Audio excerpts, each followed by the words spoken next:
Okay, everybody, we're just letting people enter the event, and we'll get started very shortly.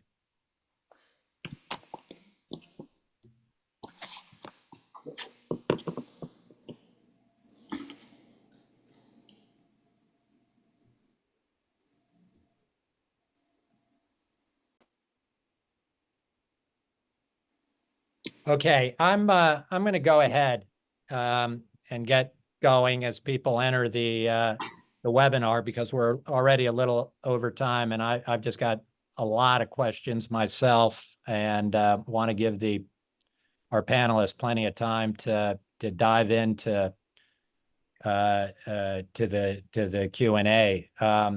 So first, good afternoon, everyone, and welcome to today's webinar. Basically, we've entitled it "The Adequacy, or maybe the Inadequacy, of America's Current National Defense Strategy." I'm John Hanna. I'm the Randi and Charles Wax Senior Fellow at JINSA, and I'm very pleased today to be joined by three members of the congressionally mandated, independent, and bipartisan Commission on the National Defense Strategy, who are going to discuss some of the extremely important findings and recommendations contained in their recently released report on the Biden administration's 2022 National Defense Strategy. First, with us today, we have Ambassador Eric Edelman, the Commission's Vice Chair, as well as a distinguished scholar here at JINSA.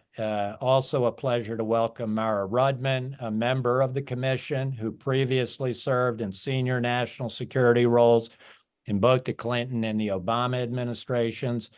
And finally, Roger Zakheim, also a commissioner who is currently the director of the Ronald Reagan Institute and also a member of JINSA's Iran Policy Project. Before we begin, let me just say a few words to set the scene. At the end of August, Ambassador Edelman and the Commission's chair, Jane Harman, the former Democratic representative from California, testified in front of the Senate Armed Services Committee. And at that time, the ranking member of the committee, Senator Roger Wicker, said in his opening statement that in terms of the stakes at play for the United States, that this one hearing would probably be the single most important hearing that the committee held all year. I think he was absolutely right, and I hope that message comes through loud and clear in this webinar today. Now, all three of our guests are pretty sober, calm, and experienced national security analysts who are not given to hyperbole. So let me do that job, because I really think it's impossible to read the report that they've delivered and not believe that we are, as a nation, may not be sleepwalking into a great and potentially historic catastrophe. We are not on the brink of a national crisis. In many ways, we're already deep into a crisis in terms of our preparedness to deal with the perfect storm geostrategically that could break upon us as soon as the next few years. And our failure as a country to even recognize that fact, much less begin to act upon it with the kind of urgency the Commission suggests, is really something of a scandal. The fact that this report has been available for a couple of months, ringing the alarm bells, and yet not a word about it or the questions it raises about our national budget and strategy was a subject of last week's presidential debate, says an awful lot about our current plight. In his Wall Street Journal column yesterday, I think it was, Walter Russell Mead summarized the Commission's main message this way: World War III is becoming more likely in the near term, and the U.S. is too weak either to prevent it or, should war come, to be confident of victory. A more devastating indictment of a failed generation of national leadership could scarcely be penned. And Mead goes on even more appalling than the report is the general indifference with which it has been received. Well, anyway, today we hope that with the brief time we've got today, we can do our small part at JINSA in trying to correct that general overall indifference. So Eric, let me start with you and ask if you can just provide people tuning in who may not be familiar with the commission, just a quick background summary of the commission, what it is, what its mission was. Sure, John. Happy to do that, and I can't tell you how happy I am to be joined by both Mara and Roger. I mean, one of the great things about I think our commission work was under the leadership of Jane Harman, our chair. We were four Republicans, four Democrats who came together, united by patriotism and love of country and commitment to the national defense. And the fact that even in these pretty polarized times, we were able to come to a unanimous, bipartisan, report, I think, is itself worthy of note. I mean, these these commissions. I'm now a recidivist. I've done this 4 times. Have in the past been created by the Congress to give the Congress a second opinion on the executive branch's defense strategy, whether it was the NDS of the Biden administration, which we were charged with reviewing, or the previous commission, which reviewed the Trump-Mattis 2018 NDS, or in previous iterations in 2014 and 2010, what was then called the Quadrennial Defense Review. And so we were independent. I think by my count, and Roger Morrow, correct me if I'm wrong, I think we spoke to 92 different people. Some of the commissioners traveled to Ukraine, to Europe, to Indo-PACOM, and to Japan to talk with various senior defense officials. We spoke to all the senior leadership of the Department of Defense. And I think it's fair to say that, while we recognize that the leadership is working hard to deal with some very severe challenges, I think our conclusion was essentially that the United States is now, as Bob Gates said last December, the most challenging national security situation it has faced since the Second World War. We're facing the largest land war in Europe since 1945.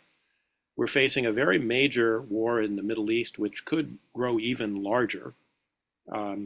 Even today, obviously there's activity with the Biden administration's envoy for northern Lebanon in Israel and in Beirut.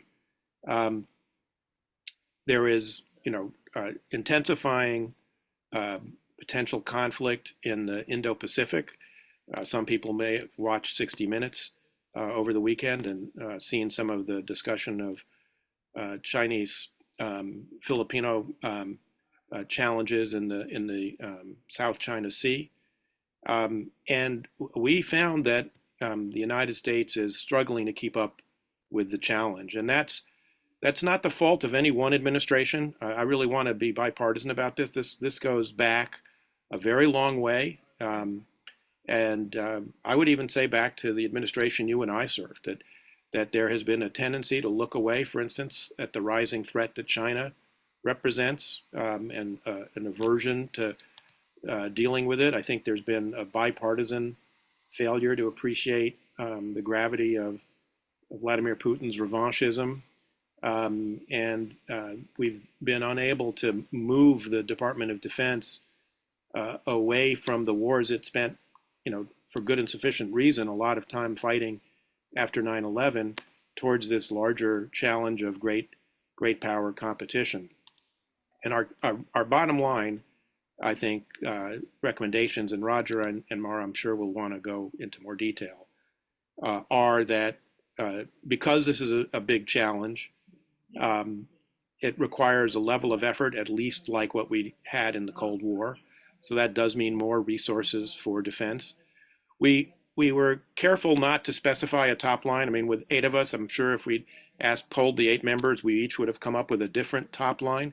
But the general level of effort, I think we all agree, has to be at that level.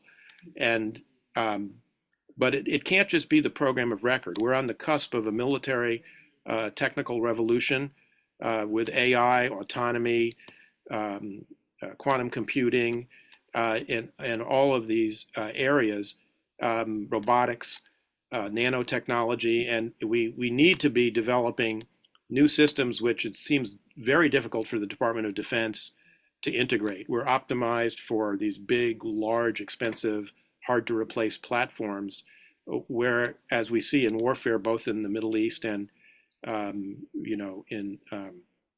Ukraine, we're talking about drones, autonomy, autonomous vehicles in the air, on the sea, and undersea.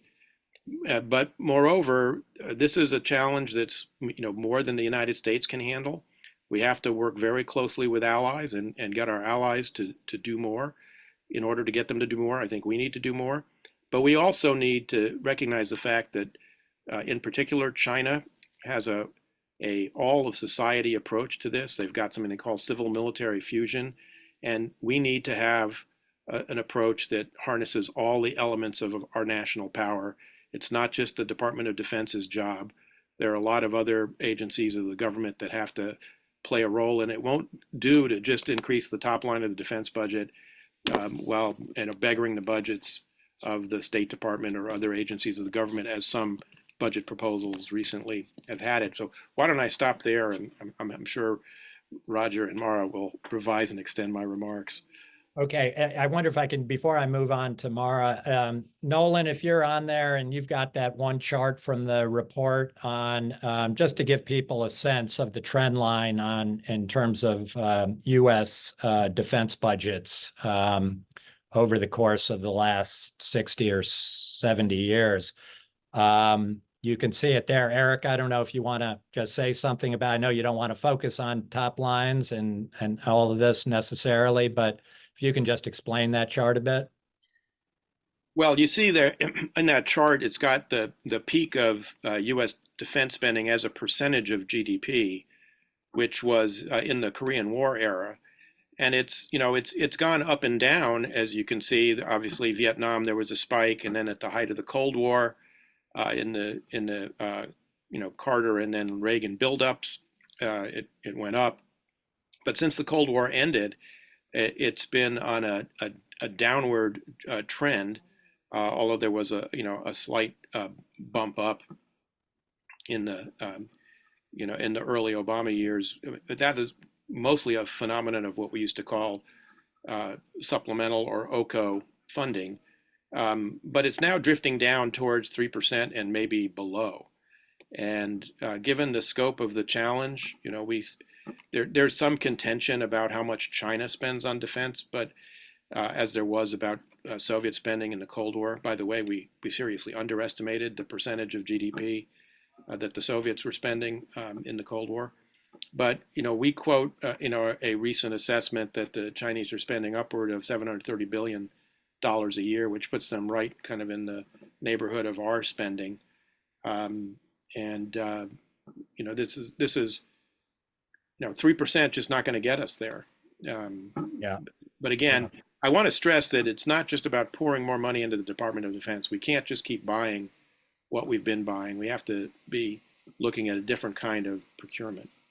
Right. But okay, thank you, Nolan. But certainly that where we are currently, given the fact that, as the Commission reports, we're facing the most serious and challenging set of threats that we have since any period since World War II. I think you can tell from that chart that we're probably not even close to where we need to be. Mara, if I can just get you to expand a little bit on Eric's description of the geostrategic environment we're facing. He sort of set out this, these multiple theaters in which we're facing pretty determined adversaries, but the Commission also makes a big deal out of the growing connections and work that these adversaries are increasingly doing together on behalf of a common objective, it seems, to really take down what has been since 1945 the U.S.-led international order. I wonder if you can just talk a little bit about both that growing challenge and what it means for us in terms of the future of war, and if you can also say a bit more about what appears to be a declining U.S. edge in technology and systems and capacity, particularly regarding the PRC. Sure. Thanks, John, and really appreciate you guys having this conversation. To answer your question, I want to start with actually doubling down on some of the points that Eric made, and I will connect the two, about all elements of national power. We called, and the need for more resources, but also I would say a shift of culture domestically on this. So what we called for was an increase in national security spending writ large, and that was quite deliberate, not just the Pentagon. And frankly, not just the State Department, but almost every agency, including many like the Department of Education, that folks would think of as domestic agencies, have a role to play in how we train, the kind of workforce we need, the kind of industrial strategy that we need to, yes, help out defense industrial base, but our overall economic base. And there are a couple of ways of looking at this. So to go to your technology question, how we've fallen behind, China's had a 20-year plus strategy of using all elements of power. They, given the system they have, that we don't want, but they do, the lines between what is private and what is state are quite blurred, and they use that to their advantage across a host of fronts. So they have, to the interconnectedness, they spent the last 20 years building the Belt and Road Initiative, making sure that they control processing and mining for most of the critical minerals that we need for a range of different weapon systems we have, but also for our phones and for the kinds of cars we need to build, and for the batteries that we need to have across the board. And they've been doing this for 20 years. So that's something we need to overcome. They've also been building those relationships. So again, not just defense relationships, throughout the African continent, throughout Latin America, in a time and in a way when the United States has been, I would say, withdrawing from those areas. So when we come to the immediate places where there's a great deal of leveraging of bad actors, I would say, I wouldn't call it a coalition per se, but a very heavy degree of cooperation. Look at Ukraine. Look at how China's funding of Russia, and again, this is largely on the economic front. It's not providing them with weaponry per se, but it's helping Russia to be able to double down on their defense production, on being able to move very rapidly in reconstituting in whatever harms international sanctions might have posed on Russia, and on their defense production capacity as well. That's a China-Russia relationship. It's also an Iran relationship, and it's also a North Korea relationship. Russia is working with a host of folks, all bad actors, I would say, in what they're doing vis-a-vis Ukraine. And China is also watching very closely how the United States and how NATO and how the rest of the world responds in Ukraine. I don't think we've actually, we've exactly gotten an A at this point in terms of what we're doing. I think there's a lot that's good. There's a lot more that needs to happen. And they're taking advantage of that and taking note as they figure out and anticipate and game out what will happen with Taiwan and what they want to do with Taiwan. We can look at the Middle East, frankly, as well, and look at the range of different actors, whether it's Iran and Russia. We've got the fact that, frankly, Israel, I don't think has done what they need to do with respect to Ukraine, in part because of their concerns or relationships with Russia. At the same time, obviously, we want to do everything that we can to be supporting Israel in what they're facing on multiple fronts. And China has been playing this particular Middle East conflict differently than they have in the past. They invited Abbas to Beijing for conversations. I believe they've had conversations with Hamas as well. So you see a range of, Eric is affirming that. So you see a range of different repositioning of folks internationally to their advantage.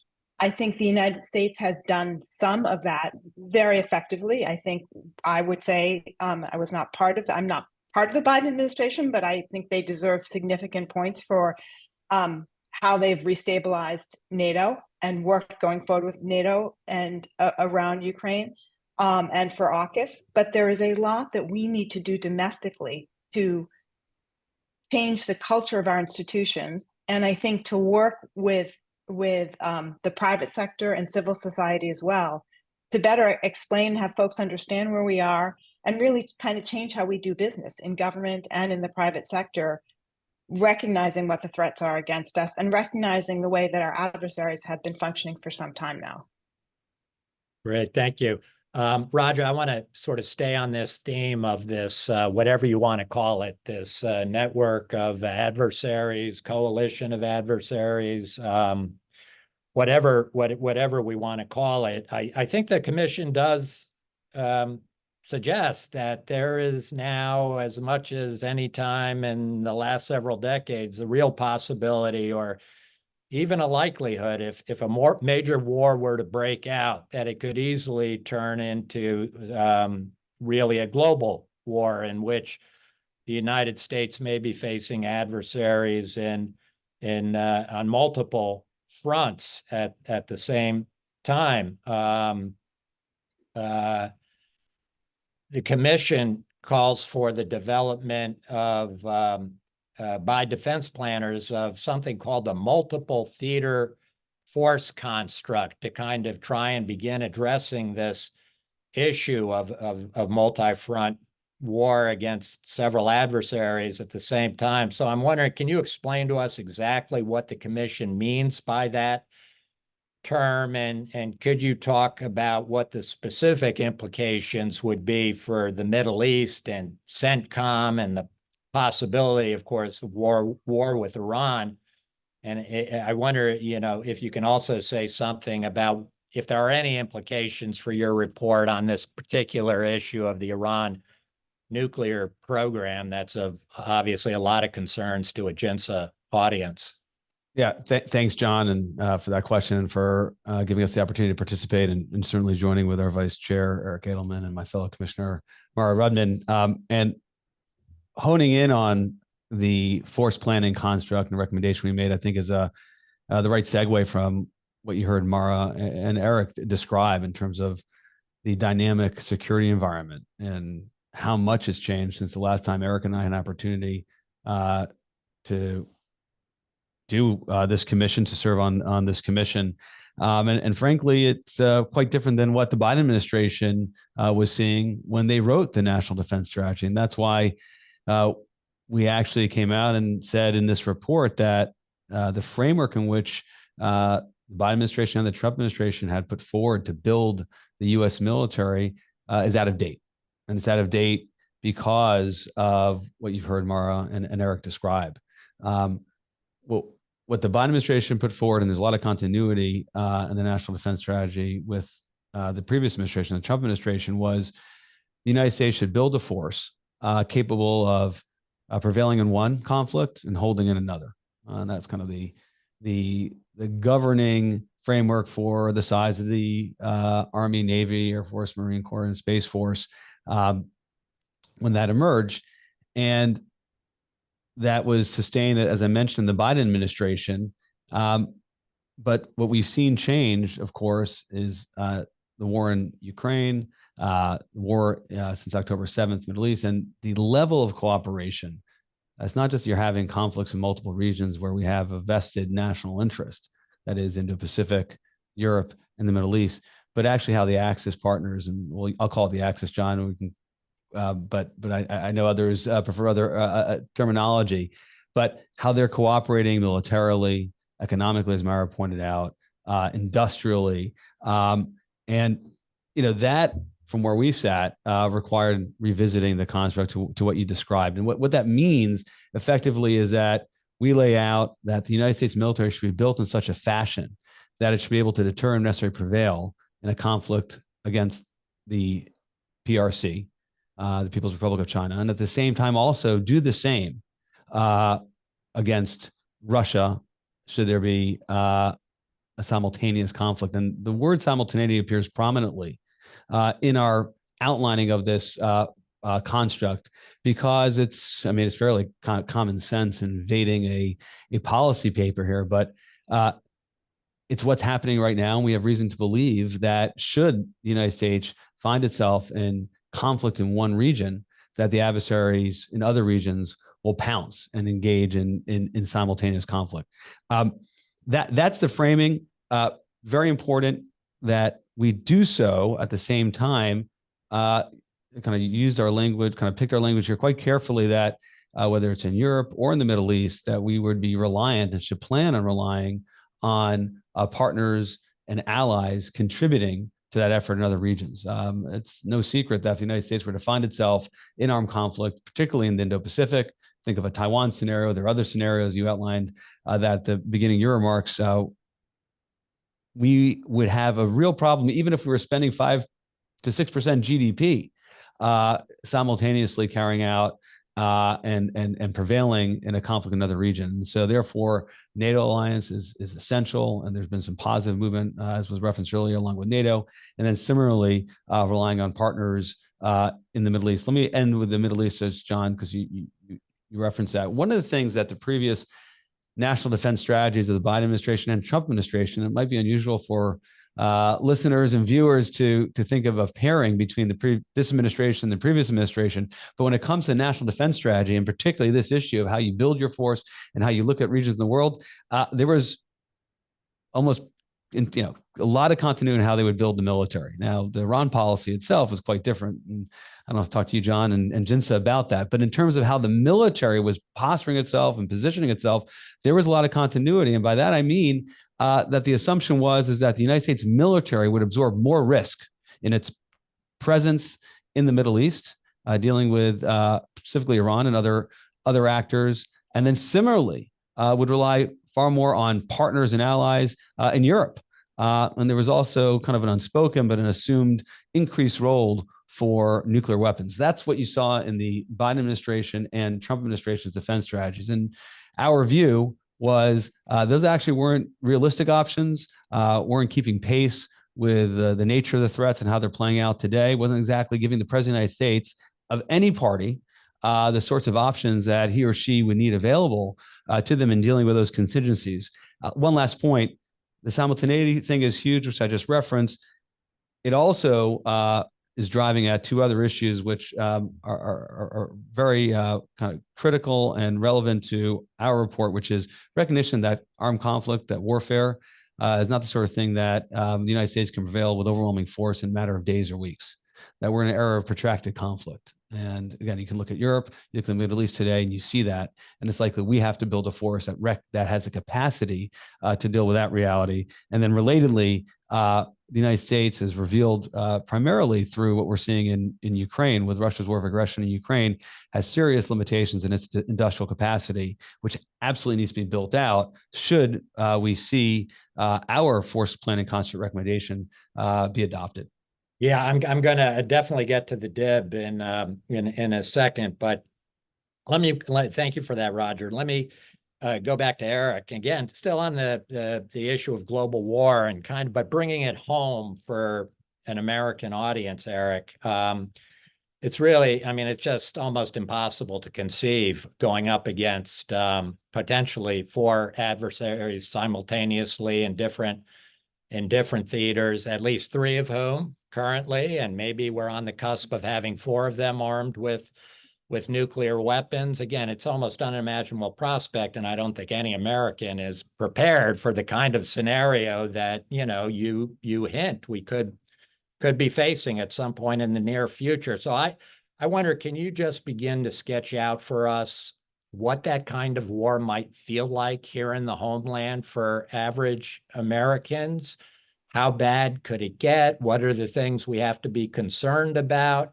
How could their own lives be affected by this kind of global war? And, what are the range of plausible scenarios that people might need to prepare for? And hopefully doing the work that you guys recommend to make sure it never happens. Well, John, let me start where you just ended. I think, one of the reactions that some of us have run into since the report was issued is like, well, how are we going to afford all this, And that's a fair question. And we, first, I think we said on a bipartisan basis, look, it's possible, likely going to require more revenue. That means we have to tax ourselves, but also we have to, deal with the main drivers of the long-term budget deficit, which are, entitlement programs and reforming entitlements. So there's going to have to be give and take on, both sides to get there. But the most important thing, I think, is that preparing ourselves for defense is essentially an effort to deter conflict, because conflict, whatever the cost of defense is going to be, it's going to be, paltry in comparison to what the cost of a war would be. And we try to capture some of that in the report in terms of what the,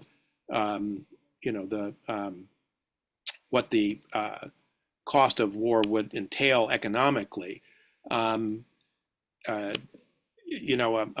I'm sure would point out that during the Cold War, when we were, talking about these higher levels of GDP devoted to defense, our marginal tax rates were a lot higher than they are, today.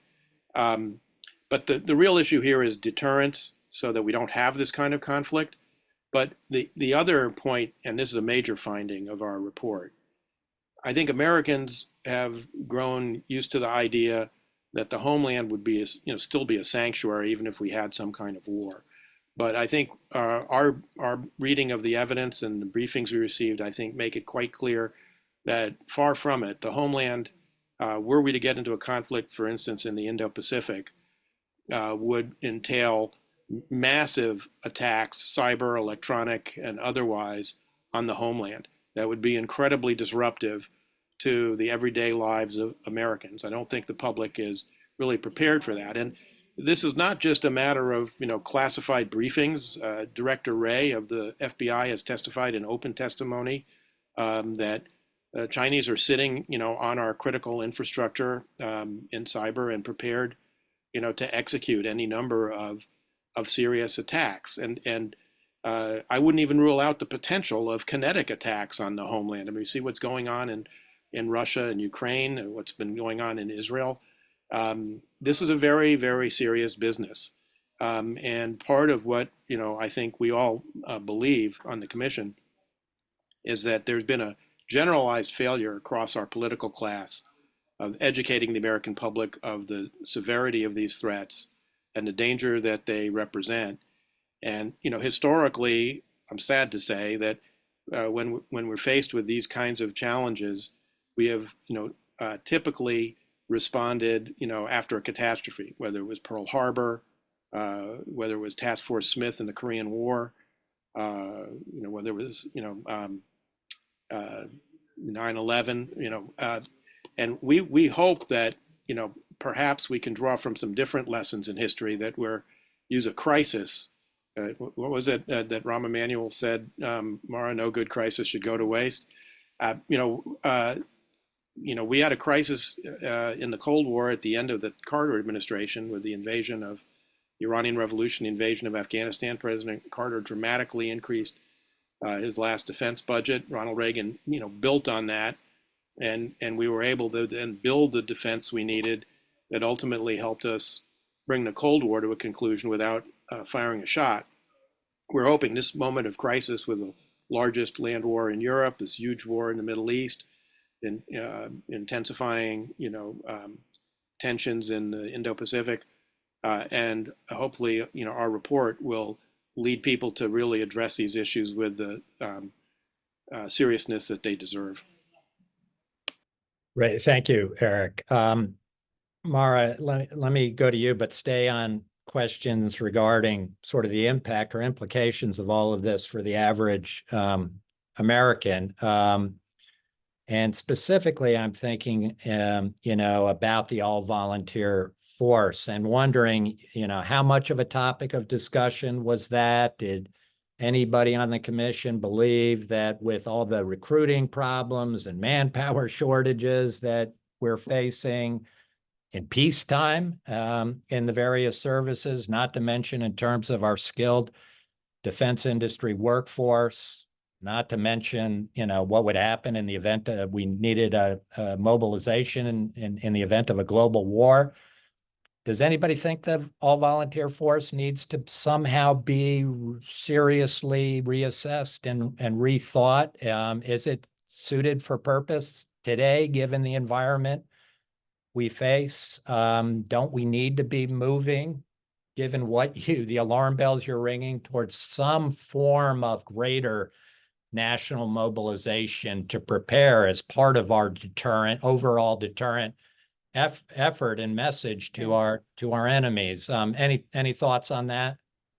So yes, and we did discuss, I think, and there's references that are probably more subtle, John, than you might like throughout the report on this. And I think that we cite to the commission that talked about national service, because I would pick up on your point on national mobilization and a call to service. It is, yes, absolutely for our armed forces, but it's also for those who are in incredibly important positions for the defense industrial base and for our entire industrial base. Because the lines between what is defense and what is non-defense really are blurred in terms of what we need for our national security. So plumbers, welders, wherever they work, miners, people who are going to be working in processing factories and assembling chips, that is all at this point, yes, working in the private sector, but incredibly important public service. It's also why, as I talked about Department of Education before, how do we create and incentivize more folks going into STEM and then taking their technology expertise, not just for the private sector, but coming into government? How do we shift how we operate kind of in the civil service, even within our intelligence agencies, so that people's career tracks can take advantage of those who are in the private sector and allow them to come in and go back out again. So the call to public service, I think, is very important. I think is much broader. I would say it's not only a signal in terms of the importance of the United States seriously considering this, not only important as a signal to the rest of the world. I think it's part of the cultural change that needs to happen within the United States. And we talked about it. We didn't spend a lot of time or space in the report on it. But I firmly believe, and I think a couple of the other commissioners agree with me, that in terms of some of the education of the youngest of the generations entering the workforce that we need, and frankly, things that I think would help some of what's going on university campuses throughout the country, is having a year or 2 year requirement of national service in some way after high school.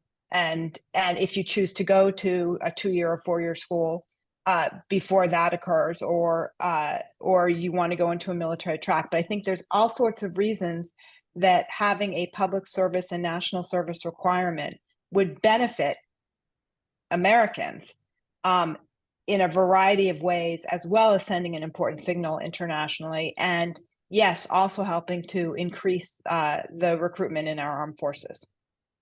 Yeah, no, thank you for that. My guess is it would have a salutarious effect on our politics as well, going forward, if everybody felt they had a stake and we're in this together. Roger, I want to circle back to something you already mentioned, which is one of the strongest, I think, findings of the commission about the state of America's defense industrial base, the so-called DIB, which is, reading the report, is in profound crisis, just trying to keep up with Ukraine and then Israel, keep them supplied and in the fight, has stretched the system, it seems, almost beyond its limits already. Based on that, it's virtually impossible that it seems impossible to do what would be required in a major conflict with China, much less, simultaneous conflicts in 3 or 4 different theaters. Indeed, I think the report notes that there have been repeated war games over recent years, have shown that if war came tonight, for instance, in Taiwan, U.S. would run out of certain critical munitions within weeks or even days, which I think would probably be potentially catastrophic for us. Another fact that the commission points out, apparently Chinese shipbuilding, single Chinese shipyard has greater capacity than all of America's combined, put together. I heard elsewhere that China's shipbuilding capacity is the number is 230 times greater than that of the United States. Just absolutely astonishing and alarming numbers. Commission says U.S. defense industry doesn't have enough factories, enough spare capacity, enough skilled workers, enough inventory of critical components and supplies, enough resiliency built in, and it goes kind of on and on. And of course, we don't have anything approaching a national strategy right now to fix it other than what you all have recommended. So if you can just say, give an outline to the audience of what the commission thinks we do, how do we start, what will it take, and how long will it take to get where we need to be if we started and got serious today? Yeah, it's a grim picture, as you've outlined. You kind of picked up on a number of the threads in the report. Turning around is going to require focus, a plan, and commitment to it. And we got here. You started out, John, with the chart in terms of our national defense investment. From Korea through the Cold War, at the end of the Cold War, where we are today. And when you saw that kind of 1999 2.9%, I believe, GDP investment, that was at the end of the Cold War. During the Clinton administration, where we saw significant consolidation in our defense industrial base. That was understood and perhaps expected because we had prevailed and it was the right time to do it.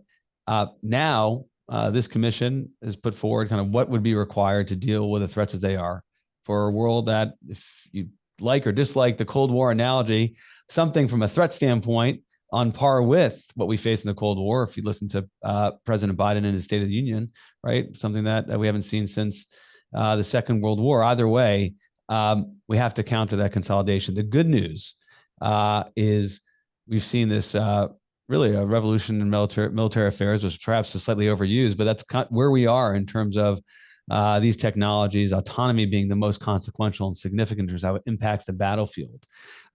And there, really, we've seen a fantastic growth in players, commercial players that either didn't exist a decade ago, or to the extent they existed now, they're getting into the defense space. It's a market they want to enter because that technology, which, unlike what we saw in the Cold War, doesn't exist within the defense industrial base, but will be meaningful and important on the battlefields, not just the future of today. And I think that was referenced earlier. That's what we're seeing in Ukraine. Mara and I had a chance to travel to Ukraine, and we looked at drone factories in just the basements of buildings in Kyiv that are having a greater impact on the war than drones that Ukrainians were buying from the United States. There's a lot of reasons for that, but they were ordering their these drones, these FPVs, off of Amazon or their equivalent.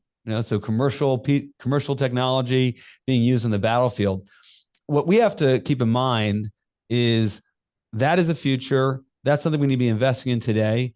It will not only define our success in the battlefield, but it also will help us address some of the challenges where your question was going to, John, on how do we deal with the limitations of our industrial base. At the same time, the new tech, the autonomy, AI-infused platforms is not an answer to the story. It's part of the story.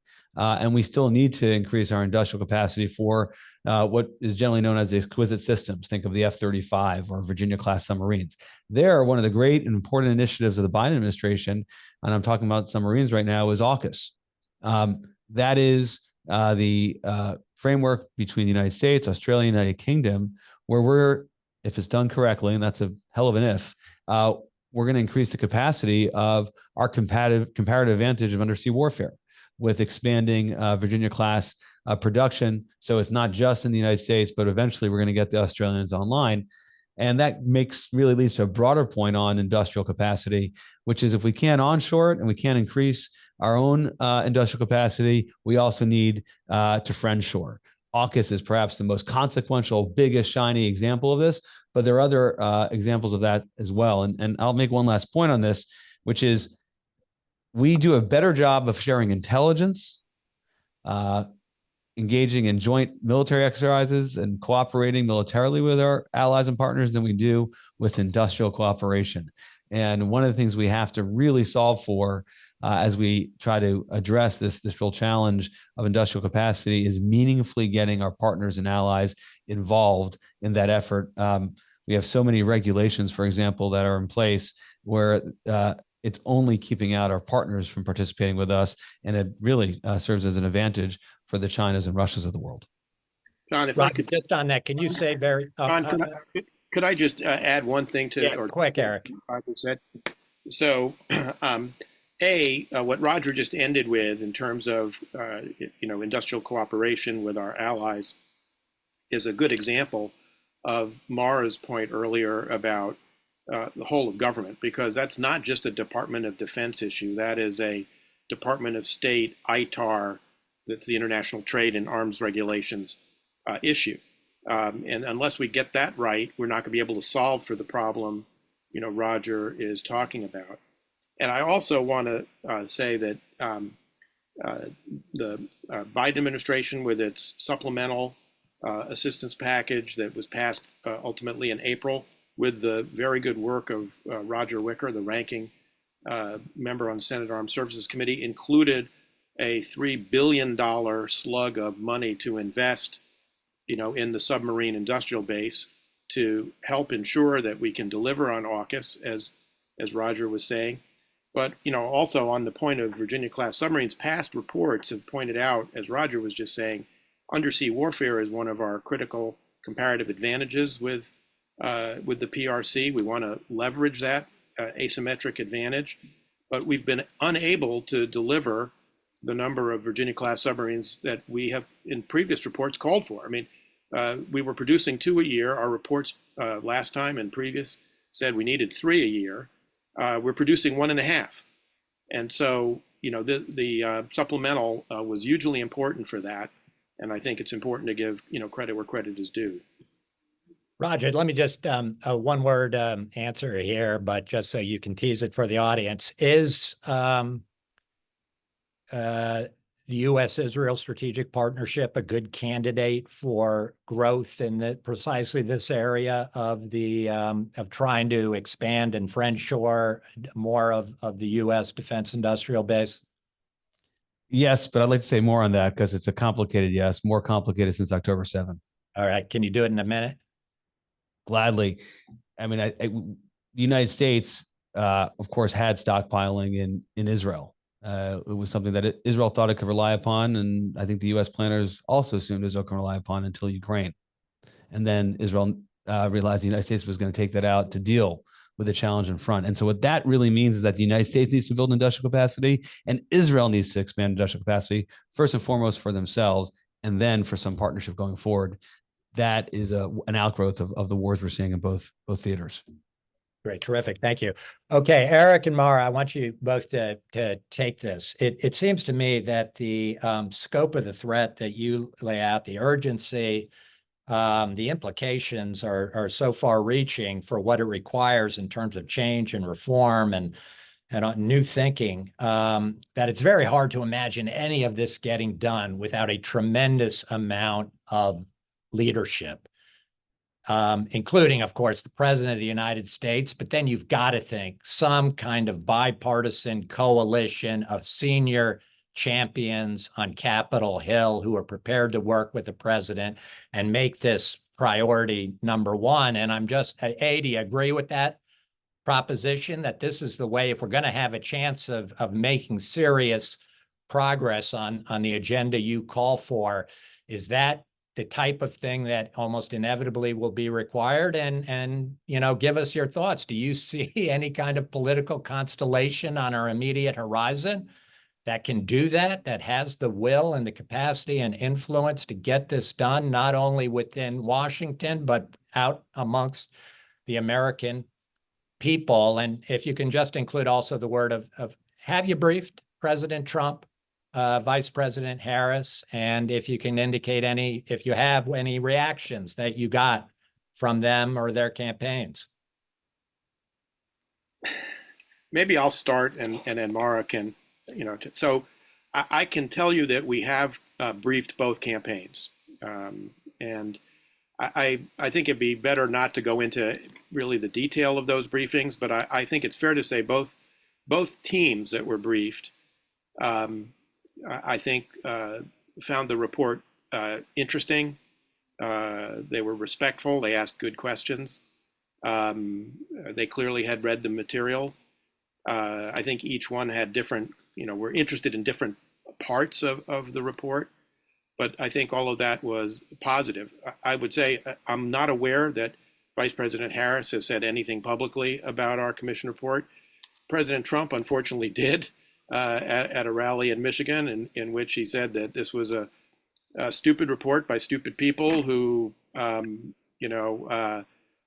say that China could beat us in a war. China will never beat us in a war, he said. But even if it could, why would these people talk about it? I suspect that he has not actually had the benefit of being briefed by his campaign team yet. So I wouldn't necessarily count that as, his dispositive, final word on the issue. To go back to your question, there's no question this is going to require national leadership, and not just from the president. As you said, it's going to require, leadership in the Congress as well.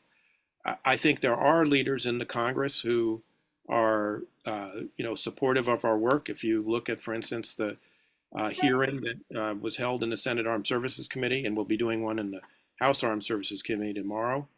The leadership of the committee, I think Senator Reid, the chairman, and Senator Wicker, the ranking member, have been very supportive.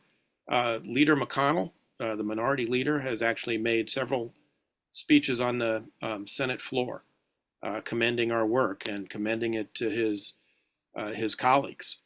And I think that, speaks that there is a bipartisan openness to this. I would also say in the Senate hearing that we had support from most of the members on both sides of the aisle. Now, the problem and the issue is that in the Senate Armed Services Committee, traditionally it's been a pretty nonpartisan approach to national security, and I think that was reflected in what we heard. I don't know. We'll see about the House tomorrow when Chairman Harman and I testify before the House. But I will say that Adam Smith, the chair, the ranking member, and Mike Rogers, the chairman of the House Armed Services Committee, have both actually been pretty positive about our report. So yes, it's going to require leadership, and it's going to require educating the American public, as we have said earlier today, to the magnitude of this threat. But as General Jack Keenum, one of our colleagues on the commission, likes to say, if American leaders will just treat the public like, like the sort of adults that they are, and explain this to them, the American public understands. We've seen historically that the American public will support, sacrifice for great national goals if they're articulated by the national leadership in a way that they can understand.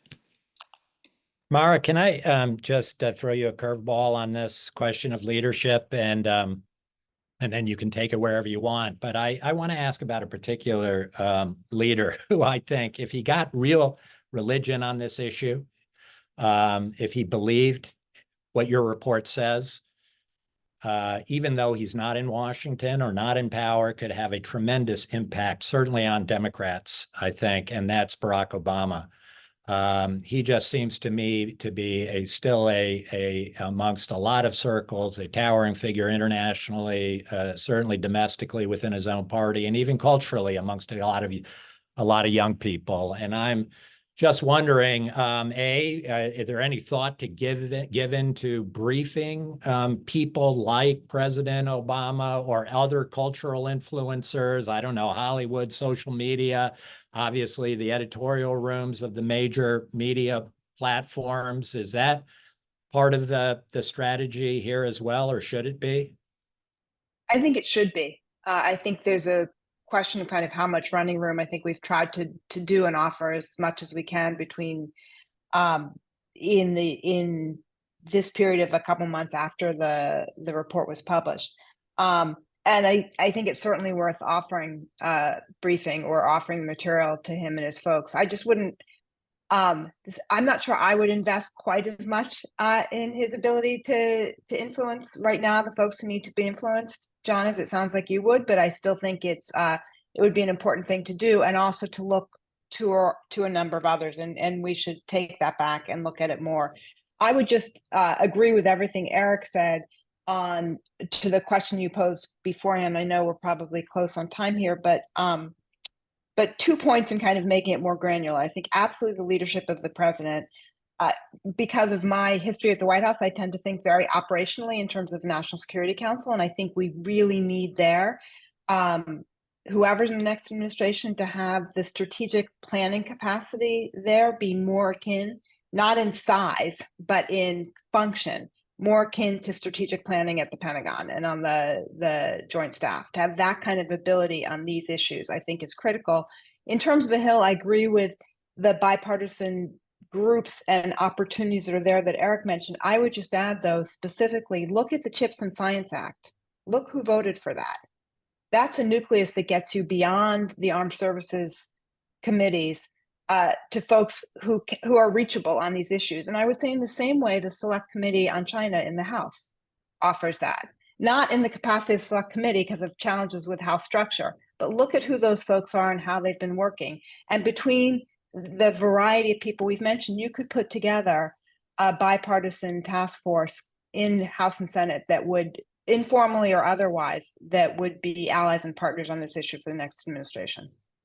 Excellent. Okay, thank you. Thank you. I'm gonna bring it to a close. I have to say, personally, when going over all of this stuff and thinking about historical parallels about when we've been in this kind of situation and what are the odds that we're going to act in time before we're hit by a major catastrophic event like a 9/11 or worse, rather than waiting till after the fact and then having to pick up the pieces. And I got to say that Eric mentioned, Afghanistan was kind of a trigger for getting our act together in the 1980s in terms of our defense preparedness and readiness. But the thing that comes to my mind is the 1930s, and just the fear that we are sleepwalking into something really, really bad, and we do not have our Churchill at the moment, who is raising, you guys are doing it, but that kind of figure raising the alarm bells in the halls of power, trying to get people to pay attention. And I don't know if you guys have that feeling. Maybe you can't say at the back of your minds that, Eric's been through this 4 times, Roger's been through it twice now, these defense strategy commissions. And with all due respect, my sense is that if I put a truth serum into you today, you'd say we're worse off after 4 of our reports warning of the coming storm, rather than better off. So I hope to God that we all listen to you all, as I think Walter Russell Mead said in his column today. He said, the prophet Ezekiel spoke about the duty of the watchman on the city wall to sound the trumpet when enemies approach. The Commission on the National Defense Strategy has fulfilled its mission. And basically now we need everybody else to play their part around the country and in the halls of power in Washington. So I want to join Walter in thanking you guys for incredible service to the country and in sounding the alarms and for trying to shine a light on a viable way forward for the country, to, as you say, to stop war, not to wage war, but to stop it. To prevent it, to deter it. That's really what this is all about, the bottom line. So anyway, let me close there. Thank all of you again for your service, for participating today, and for your comments, and thank the audience for joining us. And we'll see you next time on the next JINSA webinar. Thanks, everybody. Thanks, John.